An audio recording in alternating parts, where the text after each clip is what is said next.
खंडवा नगर निगम में बाबू के काले कारनामों का भांडा फूटने पर बाबू पर कार्रवाई तो हुई, लेकिन सिर्फ खाना पूर्ति के लिए। अगर नगर निगम के बाबू पर आरोप सिद्ध हुए हैं तो फिर नुकसान हुए लाखों रुपए की भरपाई कौन करेगा।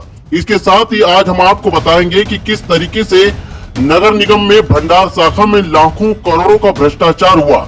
कई कंपनियों ने लाखों का सामान भंडार शाखा में दिया, जिसके कई बिल निकाले हैं, लेकिन कंपनी तक पैसा नहीं पहुंच पाया।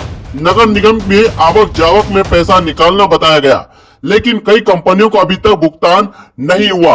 अब सवाल ये खड़ा होता है कि यह लाखों की पेमेंट कमल रघुवंशी ने किन किन फर्जी फर्मों में डलवाए, क्योंकि कंपनियों तक कई सामान सप्लाई किए गए, उसका पेमेंट आज तक नहीं पहुंचा।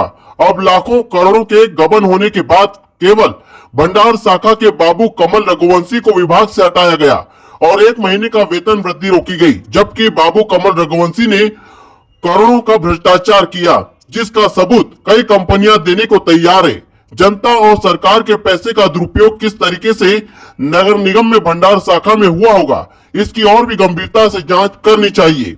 इस मामले में से कई सारे सवाल खड़े हो रहे हैं, जो और भी इसमें लिप्त बाबुओं पर शक की सुई घूमती हुई नजर आती है।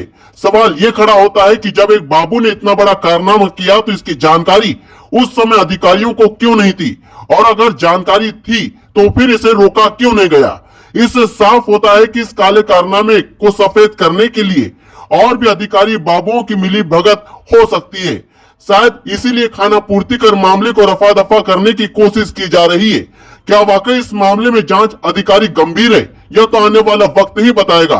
फिलहाल इस मामले को लेकर जब निगम आयुक्त से बात की गई तो उन्होंने कहा कि फिलहाल उन पर अभी जांच चल रही है और जैसे जांच पूरी होगी वैसे आगे की कार्रवाई की जाएगी, इसलिए जब तक के लिए उन्हें हटा दिया गया है।